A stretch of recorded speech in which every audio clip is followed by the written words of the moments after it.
Bravely bold Wade. My freedom! If I want to burn down my house, I can. So assuming it's a house. Assuming it's a house. Good evening, gentle listener, and welcome to Distractible. This week, the People's Trio bring the house down again. Mocking Mark gives out pity points and asks for ill-omened counsel. Bravely bold Wade advocates armed robbery and a blow for Chalky Shake creation, and Mocking Mark for eating deities.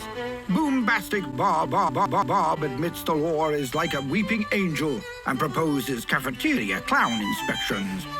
From stomp grinding to psychotic package plays, yes, it's time for illegal advice.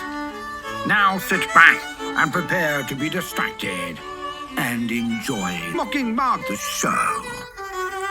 Can I just say it before Mark starts? Bob has his moving box. I have my light that just randomly turns off. And I'm burned! And I'm burned!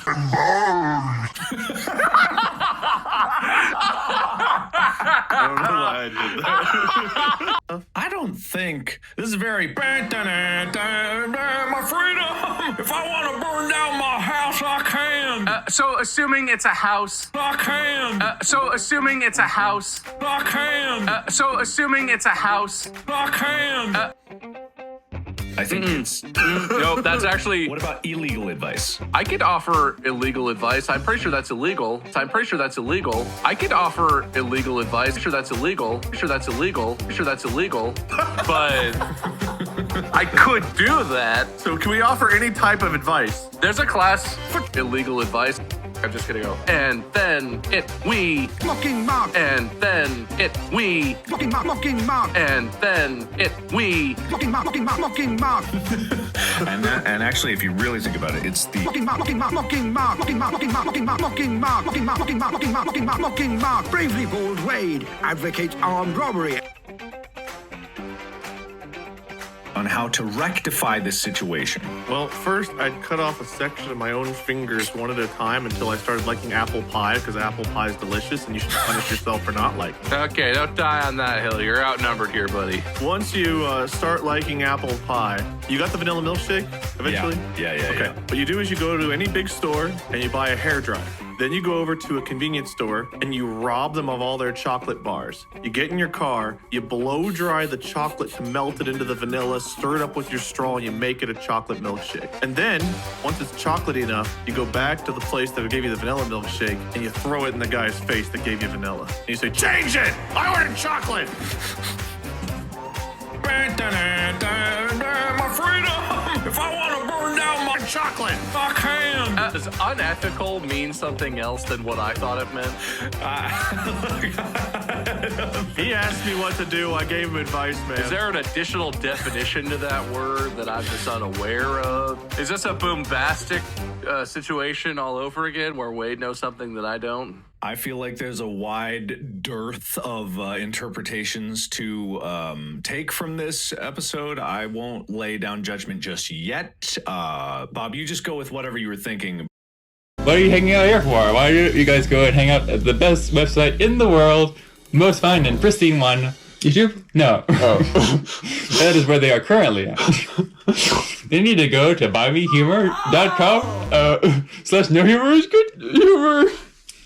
They need to go to buymeacoffee.com /no humor is good humor. The best website in the world if they want to help us buy moon chunks. Was that buymeacoffee.com /no humor is good humor? It might be buymeacoffee.com /no humor is good humor. I'm actually not exactly sure what the URL is. I solved the problem. I don't know what the issue is here. All right. Anyway, Bob, how would you give? What should I do?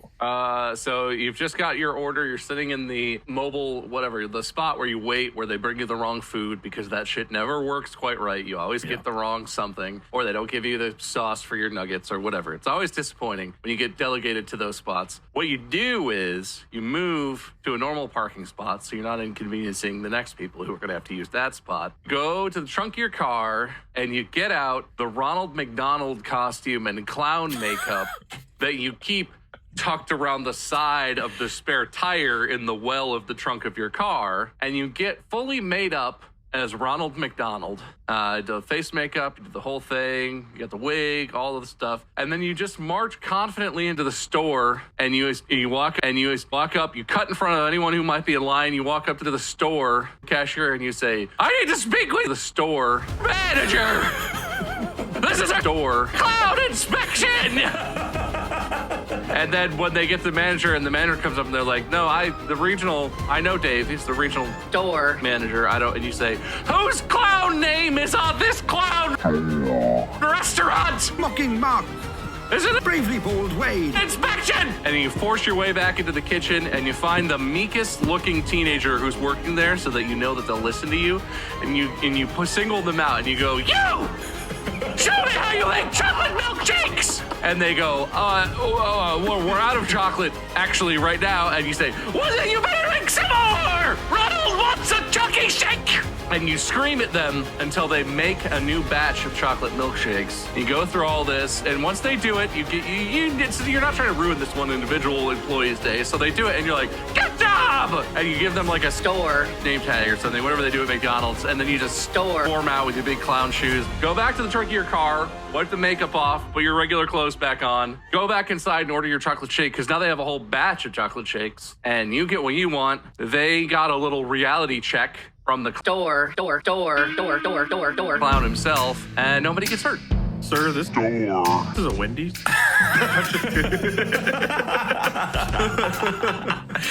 Yeah, it's really very specific. Okay, you go back to your car and you get the Wendy wig and the blue.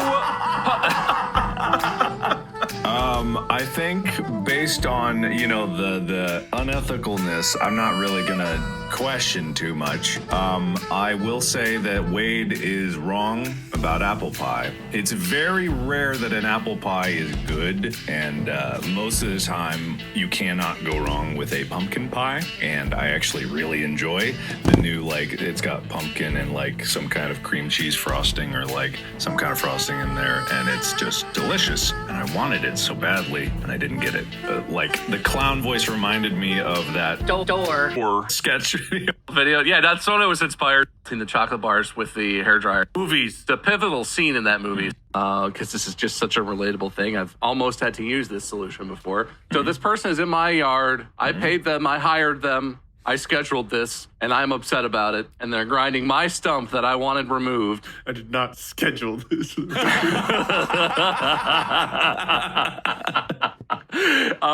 So what I do in this situation is I go and I get the 10-gallon bucket of wood glue that I keep in my garage.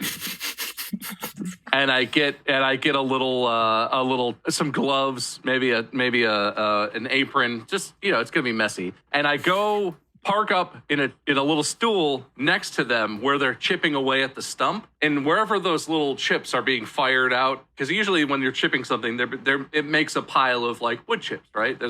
I sit by the pile of wood chips and I just start dumping the glue into the pile of wood chips and making a slurry and forming it like I'm the potter at the potter's wheel in Ghost back into the tree trunk that it once was. And then right as they finish a section of whatever they're doing, they're like, all right, that's done. Reposition the thing. I take my pile of a glued together tree trunk and I plop it right exactly back in the same spot. And I say, "It's not done. Please continue removing the stump. You're clearly making very slow progress." And I stand there and I make them continue to Mocking Mark. remove the tree trunk that I then continue to glue back together and plop right. So it becomes like this thing with, what's that guy? Wade knows something that I don't. Sisyphus is Wade rolling it up the hill or something. Silas. It's Silas's Wade trunk.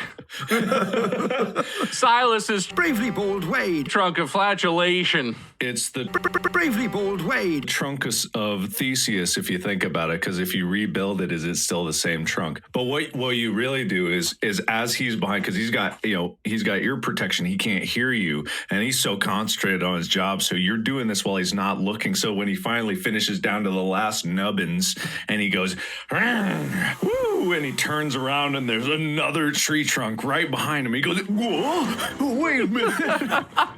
But you're standing behind him all like Scooby-Doo style, and you're just like, so he never sees you. This is unethical, but I'm not trying to be Bravely bold Wade. Bravely bold Wade. Bravely bold Wade. to this person because I paid them. I asked them to be. Bravely bold Wade.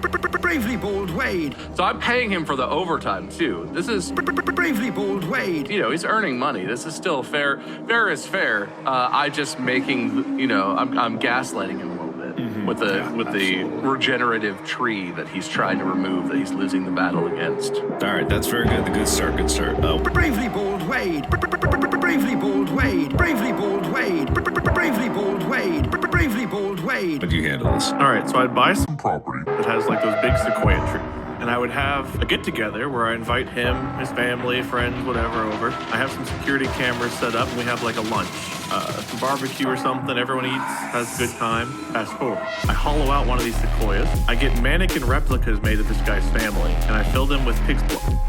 And I put them in the sequoia. I hire him to cut down the tree, and I put some speakers that sounds like people screaming. And he's cutting down the tree, and he gets to a certain point, and there's like blood leaking out. He looks, and he sees what he thinks is his family in there, and he freaks out. They're bleeding, they're dying. They're not really. He just thinks they are. And I'll tell him, That's what you get for grinding a tree in the middle of the morning while trying to sleep after having a migraine. and he'll never, ever just do that unprovoked again. Is there like a looky hole in the tree that he peers his head in, or is he looking in the cut he's making? Like, Oh, it's like after the cut is made and the tree starts to fall, then he sees like the torsos. oh, I get it. Okay, he just thinks he's crazy because the chainsaw's going, and he thinks he hears. You could stop at any time and investigate, but what he'll see will horrify him. Can I ask a question for clarification? Sure, yeah. Why did you have the barbecue part of this? Well, I had to get like a visual on security cameras of his family so I could make the mannequins accurate. Okay. That is really well thought out. It was a misdirect. I think this is very much like that boat video where the guys are going in the radio like, and the guy takes off his headphones. Yeah. But this time it's screaming. It's like, that sounds like my family. Weird. And then they're dead. That's great. Well, it wasn't actually, so it wasn't that bad, but it was still pretty horrible. But while he's doing that, you go to his house and actually kill his family so that once he's feeling, he thinks he's safe and then he goes home and then he sees what's actually happened. That doesn't sound good. Bravely bold Wade. Bravely bold Wade. Bravely bold Wade. That sounds terrible. That's not just unethical, that's illegal. Bravely bold Wade. Why would you recommend doing that? Thank you. Does he go back to his family and then think that they're fake because he knows deep in his heart that he just chopped them down in the evil tree? He goes back and all he sees are wooden carved out figures of his family and his real family I have somewhere else. He gets home and he looks at his family and they're like, are you gonna sit down for dinner or are you okay? And he's like, you're not real, you're a tree! And I know what to do with trees.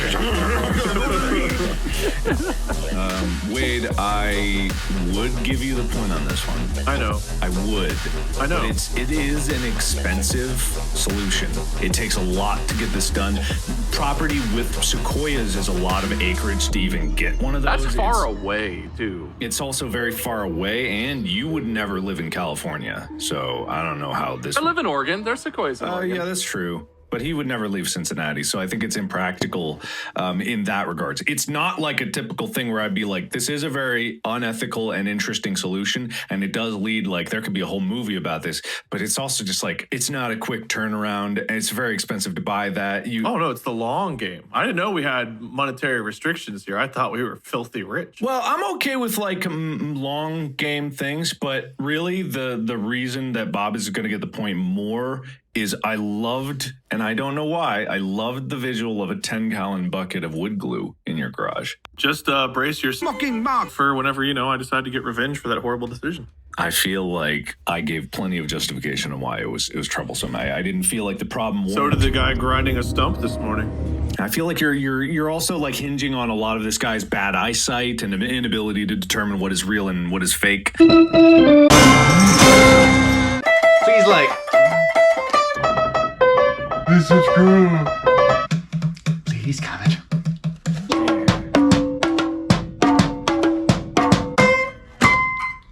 I'm going to relate this to a story from whenever I was a younger lad going to college. And I made the wrong turn down in the Clifton area of Cincinnati. And as I was going down a street, I saw a nice car parked like way up ahead. And I saw some dudes around the car. And by the time I got up to it, The dudes had disassembled a good portion of the car, had the radio out, and were loading up their truck with it. I would find those guys, and I would have them come and disassemble this guy's car, move it over, and put it all in the right parking space, but not put the car back together, leave it disassembled. Then I would pull into the spot, get on my phone, get the groceries delivered to my house just to waste the time, gas, and money being there, and really just hurt the environment by having someone come get the groceries and take them to my house while I sit here. And then I would go get myself a treat, laugh maniacally in my car by myself, go home and bring my groceries in. I love the visual of the guy coming out just like, and like his whole car just like is in pieces in the spot next to it. Just like everything is laid out. You know what else I would do? I'd put a chalk line around his car in that spot to show where he was before and write like, this is 2 spots. Next time you'll be in pieces. To really get the message to sink in. And then put some blood like flowing down into the drain. I do have extras from the Sequoia. I had like 10 gallons of blood. It looks the same. But it's not. Yeah. Okay. Bob, that was a good start. How do you solve this problem? My solution involves the police. This guy is going away for a long time. What I'm going to do is I'm going to go to Wade's mannequin guy for a long time and get the most realistic mannequins I can get for a long time. Small, long, children-sized mannequins so that it's more horrific. I'm also going to go and buy from like a secondhand store, like a wheelchair, 1 or maybe 2, or maybe if they have a child-sized walker or something long. Be concerning looking. And I'm going to go back to this where this car is parked. I'm going to take my mannequins filled with time, filled with real human blood. I've been saving it up in my basement for a long time, and I knew I had a reason. And take the wheelchair or whatever else, whatever props I might have. Oh, and I bought clothes. I bought some clothes for these mannequins so that they're dressed up. I went to Plato's Closet. Good stuff. Dress them up and wedge them up under what I assume is an enormous lifted truck with time on the back, the tow, what are those called, trailer hitch, time, and a big ridiculous grill. I would have wedged one up under the front like he ran them over. I'm gonna wedge one up underneath under the drive shaft like he's just mowing down anyone in his way, and then hanging out the back from like under the bumper like he backed into someone is the last one. And make sure that the blood is all starting to really drip out, so it's just like the most horrific graphic scene ever. And then you just call the cops, or if you know they're going to be in the store for a long time, wait for someone else to call the cops to report that this enormous vehicle has been running down children, including one in a wheelchair, because you could see that that's clearly wedged up underneath the body of the truck.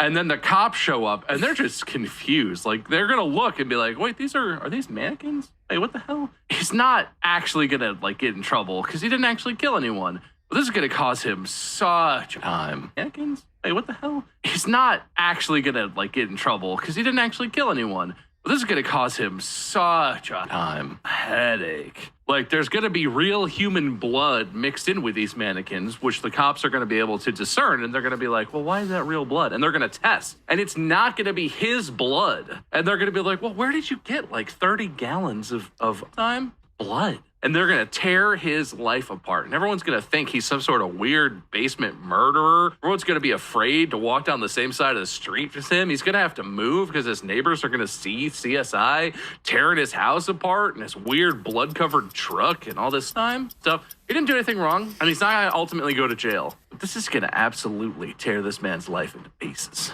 I have I don't want points for this, but I do have a bonus solution. You don't want points for it? Why would... I don't want points for it. I just want to offer. I already gave my option for points. Let me comment on Bob's because I don't want to like interrupt. You just try to recency bias yourself out of him giving me positive comments here. I just truly liked this solution a lot. I don't know if it's unethical. I just liked it. Hold on to it. We'll get to it. Like, sure. Bob, that's really clever. Horrific. I don't want to know where you got 30 gallons of blood. It's my blood. I'm periodically taking a pint or two out of myself and just keeping that ready to go in the basement. So not only are you not donating that blood to like give. No, I'm using it for my own petty purposes. I don't care if they need that in the hospital or something. You might as well rob a blood bank. Yeah, you could, however, just do it with like strands of hair. You don't need a full mannequin because that's even more confusing if like in the front grill is just like hair is like matted with blood down. And if it didn't have time, I think you should add time. So no matter what, it's going to have truck nuts, even if it's like a absolutely. Even if it's like a hatchback, it's gonna have time. Yeah, the time. And you dip in blood and you go and then you put them on. So I think it's a little overkill. All right, but Wade, what is your solution here? I love the wheelchair though. The wheelchair is a good touch. Mm-hmm. The alternate solution is just in every single like facet of this man's life, you go and you adjust things to be just in his way. You take apart his neighbor's house and you put it slightly in his yard. You take his driveway, you move it slightly to where it doesn't line up with the garage. Every little thing you can do. You make all of his door hinges just not quite be able to close. You make everything just slightly inconvenient and annoying enough where he maybe starts to get the message, but then you still never stop. This is the Jim Halpert method of fucking with someone where you put a quarter in the phone just a little more every day and then change up the weight. I like that. I think that's the long con. You're really a specialist on the long con there. Bravely bold Wade. But I gotta give it to Bob here. Like, I'm shocked. I'm blown away, really. I mean, look, man, that was I get it. Bloody Mannequins is brilliant. I don't know where he came up with that. I agree. It was an original idea. It's not about the idea itself. It's about the execution. The execution of the idea in this one. Sure. It could be done quickly. Whereas like disassembling a whole car, he might come out before it's finished. But splashing some blood, placing some bodies, mangling up a wheelchair could all be prepped. You could have that in your trunk ready to go for the next person that's in your way. I could see that being done in this scenario. Do you know how fast professionals can take a car apart? Well, if you're not concerned about putting it back together, you can take a car apart insanely fast, and that's kind of the thing. I'm just saying, like, it was done by the time I got down the street. That's fair. That's very fair. That's good. But I'm still going to give it to Bob. I'm shocked. It's an elegant solution. I'm not Blown saying away. like out of bias here. I'm just saying like it's just is what it is. No, that's fine. Yeah. Bob, would you like any of my notes for the next round? So you can, No, I know what you said. I'm going to just take that and basically verbatim throw it out there. Sure. All right, cool. Yeah, next round. Hey, you can't say I didn't credit you. I said it was your mannequin guy. Yeah, he did say it was your mannequin guy. I wasn't trying to steal your idea. I was just making it better. And you know, because you credited my mannequin guy, even if I had one, I would have had to defer the points to my mannequin guy. I couldn't have accepted. Well, the thing is, like, as you noticed in my commentary, I didn't like the mannequin part. I was saying you could do without the mannequin, so I didn't really like the part that was explicitly Bravely bold Wade. its idea. He still didn't like. Yeah, exactly. That's fair. At least you're consistent. All right, Bob, you're up. Well, what I would do is I would go to Clifton and find those guys who took that car apart that Wade saw. Okay. All right. And I would bust them over to the airport and I would get them some high visibility jackets and fake credentials, whatever you gotta do so that they can get out into like the area where the planes are. And I would tell them which gate we were gonna be at and just have them standing by. And as soon as I got the bad news that the flight was overbooked and I had suddenly I have this huge vendetta against this airline, I would send a text to the guys that say it's a go.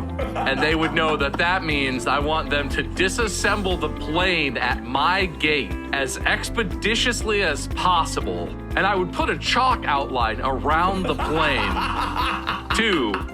Like where the plane had been, and then once it's apart, it's like a pile of stuff. It's in the plane parking. It's taking up 2 plane parking spots actually, and so when the pilot comes out of the grocery store and he's like, "Oh, where did I park my plane? Oh, what the hell?" And he sees his plane's all disassembled. It's all there and it's not damaged. It can be put right back together. But that would really just get his goat, you know? Yeah, that would get his goat. All right, strong start, Bob. Strong start. I got no criticisms whatsoever. Wade, how would you handle this situation? Well, I'd go into one of the bathrooms. I'd put my clown costume on. I'd walk up. Which clown? What kind of clown? What kind of clown? Which clown? Oh, you know, like red hair, yellow. Oh, okay. Hamburger. I believe that's called hamburger. Classical hamburger clown. I'd walk up to the person and I'd say, Clown! ground inspection! Don't you know whose plane this is? And then they'd be, oh, I'm sorry, Mr. Clown. And I would go walk on the plane. I'd get some hair with some blood that I've been saving in my basement. And I'd put hair on each of the seats. But because there's blood, it becomes a biohazard. They have to get a hazmat team to come look at the plane. And in the meantime, I would probably go get like the longest range weapon I could find and shoot at the sky nonstop with it, hoping to kill God, because this is his fault. Like, he did this. So once he's gone and the plane is under hazmat and people can't take off, I feel like I vindicated myself and I call a cab to go somewhere else, I guess, for vacation. I have a bonus. I have a bonus one. I don't want any points for it, but I just have a bonus. Let's not take any blood time on mine. Let's jump right into it. I'm not gonna. Yeah, I don't even want to comment on Wade's. Go, Bob. Yeah. Yes. I think it would be really funny. The pilot of that plane that's screwing me over, the one that's overbooked, I would just go around in his life and slightly move switches around in every cockpit he flies in for the rest of his life. Just go in and just flick a couple switches the wrong way and hope that it doesn't cause the plane to crash. But then, you know, just move it just a little bit so that it doesn't quite line up, you know? And I got another bonus. So, you know, they're refueling the plane and they pull out the big fuel thing once they're done. I would take it and reassemble it and put it back. So every time they think they can back off, they're like, oh, well, the fuel's still engaged. And they would go to take it apart. And while they're turned around, I'd get another one that I'd put together and put it in there. So they'd keep thinking that their plane was being fueled. With some kind of plane glue? Yeah, I'd probably have like, I don't know, let's call it 10 gallons of plane glue. My freedom! If I want to burn down my The plane glue. I can! So assuming it's a house in some kind of bucket You know, I was thinking like a bowl, but yeah, a bucket, like a 10. or a vat of house, That's pretty good. But something about the word bucket just rings points to me. I don't know. bucket of wood glue. I was still laughing and hoping to kill. I know. Well, clearly he's ruined my fucking vacation. Like, who else are you gonna blame? Don't shoot the messenger. Just Wade standing out on a runway, just like up. Do the cartoon thing where it like scrolls up really fast. It's like God is up in heaven, just like oh God! I didn't think I could get up here. Does he say, oh God, or say, oh me? Oh me! All right, so I was gonna give the point to Wade just because if I didn't, he would think it was unfair. But now I'm gonna give him double points because God, that was funny. So Wade, there you go. You feel better. You not only get a point. Well, now that I know they were gonna be pity points, but I'm getting 2 of them, I'll forgive that it was pity and I'll take it. One was a pity point. The other is a bonus point. Oh, I earned 1. Thank Because you. you won the round, and also very funny, very good. Thank you. All right, so we're gonna wrap it up with one last one. Let's just say it's all tied up for entertainment's sake. 2 bonus points. Well, actually, Eating deities. Boombastic Bob. it's up by 1, but I'm gonna say yeah. Did I get 2 or 3? Did I have 3? I think you were up 3-0, and then I miraculously have 3 points now. Yeah. So let's say it's all tied up unless it's unless this point I don't feel should go one way or another, and then I'll leave it up as maybe Bob. Eating deities. Boombastic Bob. Maybe Wade. Can't imagine how he would pull this one off. I've been dominating today. No. I'll consider it, even though most of Wade's points are pity points. Let's just say it's all tied up. Hey, they cash the same at the banks. Don't you get a sad look from the bank when you cash in pity points that I don't have to deal with? Not with if you don't look at them. with my real legitimate points. If a teller frowns in a bank and you're not around to see it, did they really frown? I better ask my family that lives in the tree. All right. Okay. Because my wife's a bank teller, not because of the tree reference. So, and then Wade, you're up first. and then what I would do, and then to get back at my boss, is I would start just doing job at all the things that I'm responsible for. Presumably, if I've been at this company for so long, I'm such a loyal employee, they love me that much. I'm probably one of those types of employees where like literally the whole company comes to a screeching halt if I take my knowledge elsewhere. And I don't really care to like go and try and establish myself at a new place. I'm close to the end of my career. I want to keep my benefits, and like the raise it would be nice, but is not like going to kill my, situation. But what I do is I start just subtly, and then it's from the inside of the company. I just, emails don't get sent. Maybe they get sent to the wrong person, or they have the wrong time or date or something, like little things. And I make it so that it seems like it's not me that's doing it. I scapegoat all of this onto the new hire who's doing the same job as me, and act like I'm the one who's swooping in trying to clean up all them. And then I just kind of ruin everything. And it doesn't destroy the company. The company doesn't go out of business. This doesn't really even do that meaningful of damage to the company long term, but it like shrinks the profits. The shareholders start to get upset because we're underperforming quarter after quarter. It makes the boss look like he's just losing control, right? And what this ultimately leads to is the boss having to do something drastic to try and right the ship. It's not really, like, the company's still totally viable, but it's just not making the shareholders enough money, and they're pressuring him, and the boss has to clean house and start over. And what I've known this whole time is that I wouldn't be one of the ones who gets let go in the case that this happens, but I have an ironclad severance package that is just absolutely banging, like just the nicest, most. And then severance package, which I renegotiated in my last salary renegotiation because I knew I didn't want to leave. If they wanted to fire me, they were going to have to pay for it, and they need me, so they would. And so I basically just put this pressure on over months and months. After a couple of years, the new hire's gone because they felt the burn too many times, and they already got let go.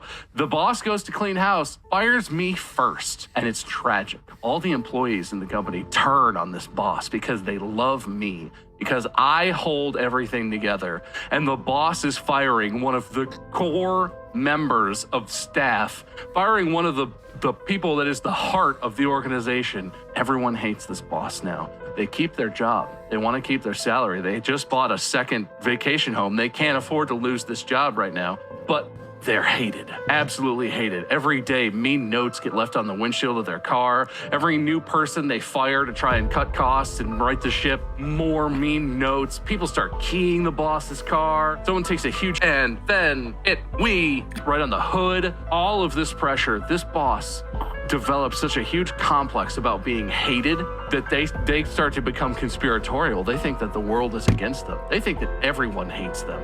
They think that their kids hate them, that their wife and their in-laws hate them, that there's just nothing good in the world anymore. Turns them to an embittered, old, retired husk of a human. They live alone because they got divorced in their 50s when work consumed their entire being and they were no longer fun to be around or redeeming in any way. And they die of old age, a long, long life, surrounded by big piles of money and boats and vacation homes that their wife took in the divorce and they only half kind of own, but they only get one weekend a year to use it. They die sad and alone, feeling like the world hates them, feeling like there was some sort of grand conspiracy against their life, that there was nothing they could have done, that it was just an inevitability. They must be a bad person. They must be going to hell because of what the world has done to them.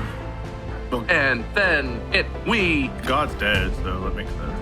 Meanwhile, I might have laid like 6. And then in that time. Yeah, wow. I was really trying to get the win for you, Bob. You lost me halfway through, I'm not gonna lie. And then No, I'm gonna give the point to Wade. With glue? I have a 10-gallon bucket of gloob. It almost got me there. No, you know what? I realized I have a tray full of wheelchairs. No, it's too late. I drew a chalk outline around his career. It's too late, Bob. I reassembled the airplane inside the office. I'm giving the point to Wade. I didn't want to, but here it is. We're all tied up now. Didn't want to. We're actually tied up. Okay, so I'm gonna give one last chance, Bob, for you to claim this victory rightfully from Wade's jaws. I deserve it. Here's the situation. I have a bonus one that I don't want any points for. Yes? I would go to my garage and get my 10-gallon bucket of Mocking Mark, mocking Mark, mocking Mark, mocking Mark. I'd go in the backyard and pull the glued together wood stump up out of the ground, and I would put that in one of the wheelchairs, and then I would Mark, crash that into the back of my neighbor's car parked in the driveway. And I would crash it hard enough that it would just slightly move the car so that it doesn't line up with the garage anymore. I have a bonus. I'd get a dog that's good at like tracking. If you go hunting, it can track whatever you've shot. It'll find God, drag him back, so I can eat him and inherit his powers. Give the guy some like minor aches and pains that delivered it. So he's just like, every time he goes to deliver a package to the wrong place, I'm just like, God, power. And he's like, oh man, that hurt. Oh, this is the wrong house. I have a bonus. It's very much like Wade's, except from before with the airplane thing. When I did kill God because my vacation got slightly delayed, I realized after I killed God that I assumed the powers without needing the hunting dog thing. And so from the word go, I'm just over here going, powers, and the delivery guy's just like, I pull a mannequin out of a 10-gallon bucket of glue, and then I give it to the delivery driver, and I say, that's pretty good. But something about the word bucket just rings points to me. I don't know. bucket of wood glue, bucket of. Why is my package covered in all this glue? What have you done to it? And I hand him an X-Acto knife and make him carve the glue off of my mannequin, and whenever he does, he realizes the mannequin is of himself.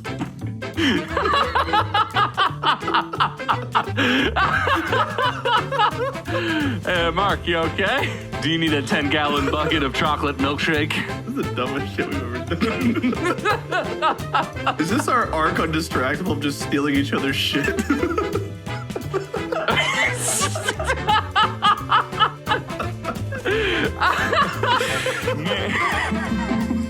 I think we've peaked. I think we've reached the peak of comedy. Mark is literally unable to speak. There's 2 people at home also laughing, and the rest are like, what the fuck was this episode? I go into my garage where I keep a 50-gallon drum of methylamine. I pull out my 10-gallon bucket of glue that's in there in a plastic bag. I cut open the plastic bag, and in the 10-gallon bucket of glue, there's a 1-gallon bucket of my own blood. I pour that on the pile of airplane parts, and then I use my God powers to ignite it into a blood fire, which summons the devil himself to the airport. I hire a magician who goes up to the guy that couldn't park, and he reaches behind the guy's ear, and he pulls out his broken, torn apart car, and goes, was this your car? Oh, shit. Okay, if I was judged, that would win the episode by itself. Was this your car? Like he wants to say card, but that's not the right word.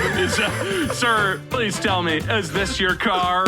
Sorry, it's usually a card. This is confusing for me. I don't usually do vindictive magic, but he pays really well. Yeah, just, magic's supposed to be used for good, you know? I'm probably going to magic hell for this. The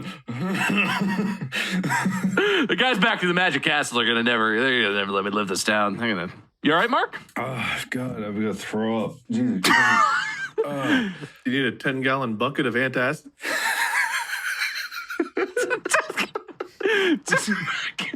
So next time we hang out, I'm just gonna bring a 10-gallon bucket and just like I pull into the driveway and Mark's like, "Hey, over here!" And it's just like, dunk. Mark dies of laughter in that exact moment. It'll be empty when I get there, but I'll leave with a 10-gallon bucket of Mark's God, because this is his tears. No, it's not funny anymore. It's not funny. Oh, okay. Did you know that in Korea, 10-gallon buckets are actually only 8 gallons? Why is that, Bob? Just they don't know what a gallon is. They use the metric system. Metric system or something. No, they just, you know, it just happens, you know, over time. You know, 2x4s aren't actually 2 inches by 4 inches anymore. It's a thing. They're 1 3/4 by 3 1/2 or something like that. Not even close. That seems very dangerous for construction purposes. Well, they know the secret system, so they're not confused about it. Well, yeah, what if you're a do-it-yourselfer? No more funny. That funny's gone. You killed comedy. I'm going to go get my 10-gallon bucket of comedy for Mark. Oh, damn it. I thought I hit God. Was that comedy? Fuck. Comedy. No. The fucking dog brought back 2 corpses. I don't know why that got me. Because what started it was I envisioned, because you said the dog going to get God's. Imagine it was like Duck Hunt, where and God just. God, that killed me. I don't know why the bucket kept making me laugh, but every time you said the word bucket for a while there, I was just like... That's pretty good. But something about the word bucket just rings points to me. I don't know. But no, I think I gotta give the point very narrowly to Wade on that one. Wow, I'm shocked.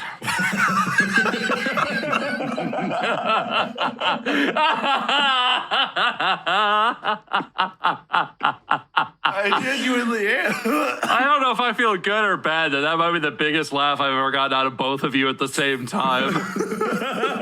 Everything I do, if you do it, it's just funnier, Bob. I'm not going to lie, through the first 3 rounds, I was like, okay, Bob's are pretty funny, but I feel like this is a handshake deal that happened behind my back of like... No, I was trying to be fair. It's a very narrow decision here, but I think Wade ekes it because I also remember his exclamation from the beginning of this episode. And I'm bald. Bravely bold Wade. And I'm bald. So I think like that really, the zingers this episode have been great. So Wade, congratulations. It might have been the closest competition we've ever had. You really were the underdog for a bit there. And I kind of undid my cheat of giving you 3 points and I retroactively did it to 2 and you still managed to eke out the victory. I think you well earned this victory. So give your winner's speech. Thank you. This just goes to show that anybody can do it. All you have to do is be willing to kill Manager! This is a God and be bald. Bravely bold Wade. And then we Bravely bold Wade. And you too can be a winner. This is for you out there, you underdogs. and then we. Well said. I think everyone's going to take that to heart. Bob, loser speech. Everybody Mocking Mark. and then we. Mocking Mark. Mocking Mark. And then we. Mocking Mark. Mocking Mark. Mocking Mark. Loses all the time. It's a fact of life. It takes skill to lose while being as successful as I am. I've never accrued so many points so quickly in an episode of this podcast. I think that's definitely true. Nobody checked that. Somehow, despite being so funny that we actually made Mark and Wade Bravely bold Wade. fall off camera laughing at the same time, I also managed to lose this episode. And that's just the mark of a true artist. I'm not here to win. I'm here to steal Wade's jokes. They are funnier coming from you. Well said. And so true, bestie. We are done here. Thank you so much for watching. Look forward to Wade's hosting in the next episode. Go check out store.distractible podcast. I got some coffee chunks at buymeahumor.com. Back again. Find me a coffee / no humor. Can we like find this video?